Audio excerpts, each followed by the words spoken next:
नमस्ते। आज के इस दिलचस्प विश्लेषण में हम बात करेंगे एक ऐसी क्लासिक कहानी की जो बचपन से सुनते आ रहे हैं, लेकिन इसका सबक आज भी एकदम सटीक बैठता है। कहानी है सुनहरे आम की। ये सिर्फ एक कहानी नहीं है, बल्कि ये साबित करती है कि क्यों होशियारी और सही सोच हमेशा उस लालच से बड़ी होती है जहां इंसान बस सब कुछ खुद हड़पना चाहता है। तो चलिए बिना देर किए इस मजेदार सफर पर चलते हैं। हमारी कहानी शुरू होती है महाराज कृष्णदेव राय से। एक समय की बात है, महाराज बहुत ही गहरे सदमे और दुख में डूबे हुए थे। वजह बहुत भावुक करने वाली थी।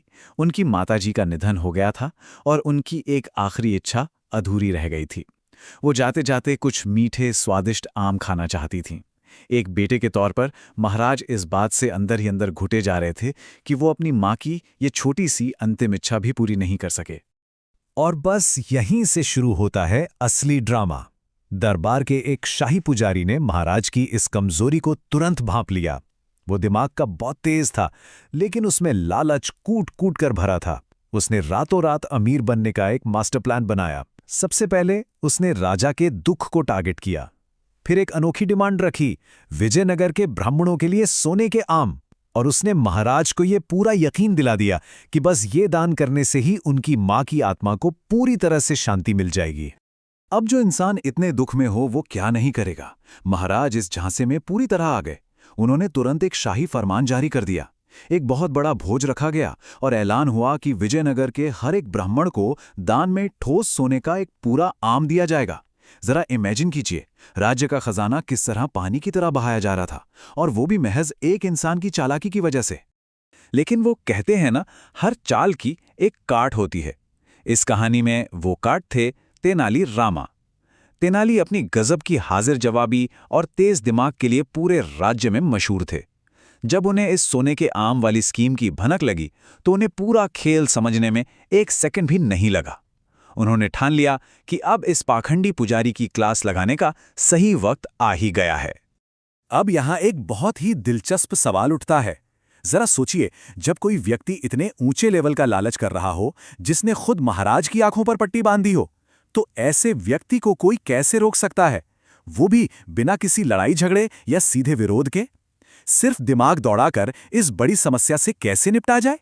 तो तेनाली रामा ने बहुत ही कूल तरीके से अपना प्लान शुरू किया। कुछ दिनों बाद उन्होंने उन्हीं सभी ब्राह्मणों को, हाँ, उस लालची पुजारी को भी अपने घर पर एक स्पेशल दावत के लिए बुलावा भेजा। अब ब्राह्मणों को लगा कि चलो, राजा के यहाँ से सोने के आम तो मिल ही गए, हो सकता है तेनाली भी कोई भारी भरकम गिफ्ट दे दे। वो सब बड़ी खुशी खुशी वहां पहुंच गए। दावत खूब अच्छी रही, सबने छक्कर खाया। लेकिन कहानी में ट्विस्ट तो अब आना था। खाने के बाद तेनाली बड़े प्यार से अपने सभी मेहमानों को घर के पिछवाड़े यानी बैकयार्ड में ले गए, और वहां जो नजारा था उसे देखकर सबके होश उड़ गए। आग की एक भट्टी जल रही थी और उसमें लोहे की मोटी मोटी छड़ों को तब तक गर्म किया जा रहा था जब तक कि वो बिल्कुल लाल धधकते हुए अंगारे जैसी न हो गई हों। वो खौफनाक मंजर देखकर हमारा वो लालची पुजारी तो बुरी तरह सिहर गया। उसकी सिट्टी पिट्टी गुम हो गई और वो डर के मारे जोर से चिल्लाया, ये क्या बकवास है। उसने गुस्से और घबराहट में कांपते हुए तेनाली से जवाब मांगा कि भाई, दावत के नाम पर ये कौन सा पागलपन चल रहा है। अब यहां तेनाली ने गजब का नाटक किया। बिल्कुल मासूम सा चेहरा बनाकर अपनी कहानी सुनाने लगे। उन्होंने बड़ी सरलता से बताया कि भाई, कुछ वक्त पहले मेरी अपनी माताजी का भी स्वर्गवास हो गया था।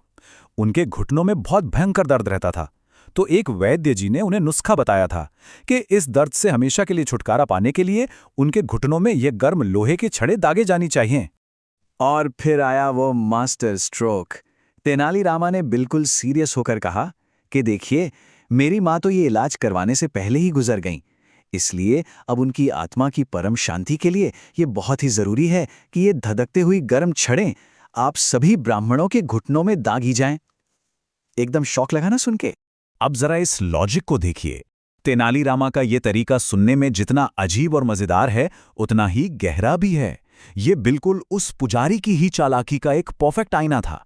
अगर राजा की मां की आत्मा ब्राह्मणों के सोने के आम खाने से शांत हो सकती है, तो भला तेनाली की मां की आत्मा को ब्राह्मणों के घुटनों पर गर्म लोहे से शांति क्यों नहीं मिल सकती? भाई, बात तो पते की थी, बाजी पूरी तरह से पलट चुकी थी। इसके बाद जो हुआ वो एकदम फास्ट फॉरवर्ड में हुआ। पुजारी को तुरंत समझ आ गया कि उसका सारा खेल पकड़ा गया है। तेनाली ने बिना एक भी कड़वा शब्द कहे उसकी पूरी पोल खोल दी थी। पुजारी को अपने किए पर इतनी शर्मिंदगी हुई कि पूछिए मत। और फिर क्या था, बिना एक सेकंड बर्बाद किए पुजारी और बाकी सभी ब्राह्मणों ने वो सारे बेशकीमती सोने के आम चुपचाप महाराज को वापस लौटा दिए। तो इस पूरी कहानी से हमें क्या समझ आता है? सबसे बड़ी बात तो यही है कि बिना मेहनत का या दूसरों का हक मार कर लिया गया फायदा कभी टिकता नहीं है।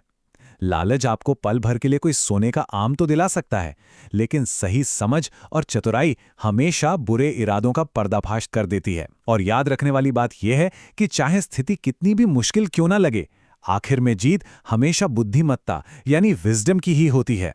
जैसे जैसे हम इस विश्लेषण के अंत में आते हैं, आइए एक आखिरी सवाल पर गौर करें। आज की दुनिया में जब हमारे सामने अपने हक से ज्यादा बटोरने का कोई आसान लेकिन गलत मौका है, तो हम कैसे सुनिश्चित कर सकते हैं कि वहां लालच की नहीं बल्कि बुद्धिमत्ता की जीत हो? सोचिएगा जरूर कि क्या हम उस ज्ञान, सच्चाई और निष्पक्षता का रास्ता चुन सकते हैं। इस सफर में हमारे साथ जुड़ने के लिए बहुत बहुत धन्यवाद।